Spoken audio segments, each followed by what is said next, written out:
Hello, नमस्ते, सत श्री अकाल, आदाब। मैं रूप आपके सामने एक बार फिर हाजिर हुई हूँ एक प्यारी सी कहानी लेकर।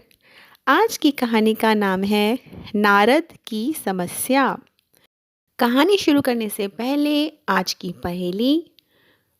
पढ़ने में, लिखने में, दोनों में ही मैं काम आता, कलम नहीं, कागज़ नहीं, बताओ क्या है मेरा नाम।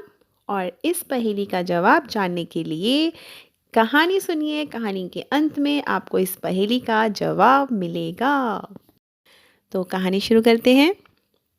एक बार देव ऋषि नारद अपने पिता ब्रह्मा जी के सामने नारायण नारायण का जप करते हुए उपस्थित हुए और पूज्य पिताजी को दंडवत प्रणाम किया। नारद जी को सामने देख ब्रह्मा जी ने पूछा, नारद, आज कैसे आना हुआ? तुम्हारे मुख के भाव कुछ कह रहे हैं। कोई विशेष प्रयोजन है अथवा कोई नई समस्या? नारद जी ने उत्तर देते हुए कहा, पिताश्री, ऐसा कोई विशेष प्रयोजन तो नहीं है।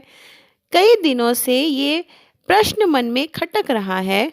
आज आपसे इसका उत्तर जानने के लिए ही उपस्थित हुआ हूँ।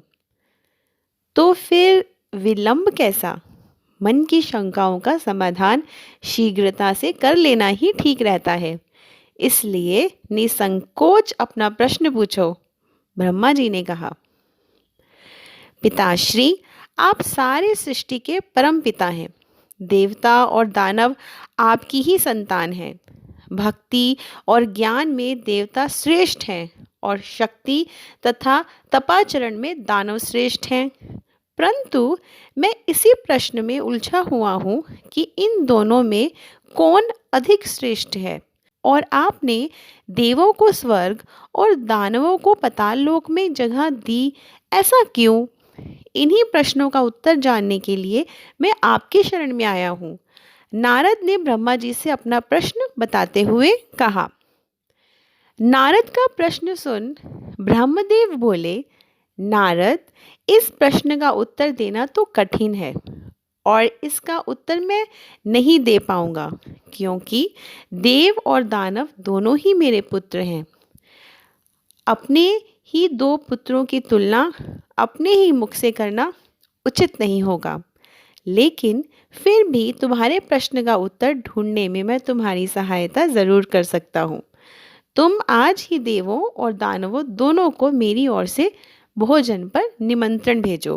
कल ही हम उनके लिए भोज का आयोजन करेंगे और कल ही तुम्हें तुम्हारे प्रश्न कि देव क्यों स्वर्गलोक में हैं तथा दानव पाताल लोक में का उत्तर भी मिल जाएगा। नारद तत्काल ही असुरों और देवों को निमंत्रण दे आए। दूसरे दिन दानव ब्रह्मलोक में भोजन का आनंद लेने के लिए पहुंच गए और उन्होंने पहले पहुंचने के कारण भोजन की पहली शुरुआत खुद से करने के लिए ब्रह्मा जी से आग्रह किया। भोजन की थालियां परोसी गईं। दानव भोजन करने के लिए बैठे। वे भोजन शुरू करने ही वाले थे कि ब्रह्मा जी हाथ में कुछ लकड़ियां लेकर उनके समक्ष उपस्थित हुए और उन्होंने कहा, आज के भोजन की एक छोटी सी शर्त है। मैं यहाँ उपस्थित हर एक अतिथि के दोनों हाथों में इस प्रकार से लकड़ी बांधूंगा कि वो कोहनियों से मुड़ नहीं पाए और इसी स्थिति में सभी को भोजन करना होगा। कुछ देर बाद सभी असुरों के हाथों में लकड़ियाँ बंध चुकी थीं। अब असुरों ने खाना शुरू किया, पर ऐसी स्थिति में कोई कैसे खाना खा सकता है? कोई असुर सीधे थाली में मुंह डालकर खाने का प्रयास करने लगा तो कोई भोजन को हवा में उछालकर मुंह में डालने का प्रयत्न करने लगा। दानवों की ऐसी स्थिति देखकर नारद जी अपनी हंसी नहीं रोक पाए। अपने सारे प्रयास विफल होते देख दानव बिना खाए ही उठ गए और क्रोधित होते हुए बोले, हमारी यही दशा करनी थी तो हमें भोजन पर बुलाया ही क्यों? कुछ देर पश्चात देव भी यहाँ पहुँचने वाले हैं। ऐसी ही लकड़ियाँ आप उनके हाथ में भी बांधिएगा ताकि हम भी उनकी दुर्दशा का आनंद ले सकें। कुछ देर पश्चात देव भी वहाँ पहुँच गए और अब देव भोजन के लिए बैठे।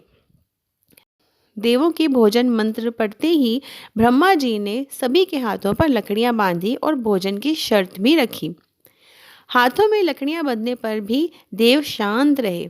वे समझ चुके थे कि खुद अपने हाथ से भोजन करना संभव नहीं है। अतः वो थोड़ा आगे खिसक गए और थाली से अन्न उठा सामने वाले को खिलाकर भोजन आरंभ किया। बड़े ही स्नेह के साथ वे एक दूसरे को खिला रहे थे और भोजन का आनंद ले रहे थे। उन्होंने भोजन का भरपूर स्वाद लिया, साथ ही दूसरों के प्रति अपना स्नेह और सम्मान जाहिर किया। यह कल्पना हमें क्यों नहीं सूझी? इसी विचार के साथ दानव बहुत दुखी होने लगे। नारद जी यह देखकर मुस्कुरा रहे थे। नारद जी ने ब्रह्मा जी से कहा, पिताश्री, आपकी लीला अगाध है। युक्ति, शक्ति और सामर्थ्य का उपयोग स्वार्थ हेतु करने की अपेक्षा परमार्थ के लिए करने वाले का जीवन ही श्रेष्ठ होता है। दूसरों की भलाई में ही अपनी भलाई है। यह आपने सप्रमाण दिखा दिया और मुझे अपने प्रश्नों का उत्तर मिल गया। ब्रह्मा जी को सबने प्रणाम किया और वहाँ से विदा ली। फ्रेंड्स, हमें ये जीवन सिर्फ अपने ही स्वार्थ के लिए नहीं मिला है। यदि हम इसका उपयोग परोपकार के कार्यों के लिए करते हैं तो निश्चिंत रूप से हमें इसी जीवन में स्वर्ग की प्राप्ति होगी। यदि हम दूसरों को प्यार और स्नेह देंगे तो बदले में भी हमें वही मिलेगा।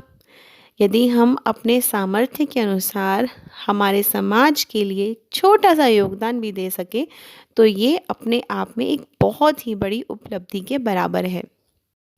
तो इसी विचार के साथ अब है पहेली की बारी। पहेली थी, पढ़ने में लिखने में दोनों में ही मैं काम आता, कलम नहीं कागज़ नहीं, बताओ क्या है मेरा नाम? और इस पहेली का जवाब है ऐनक। मैं उम्मीद करती हूँ आपको मेरी ये कोशिश पसंद आई होगी।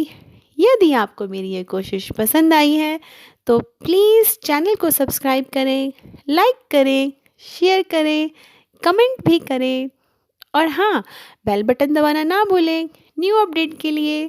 Thank you so much. Bye bye.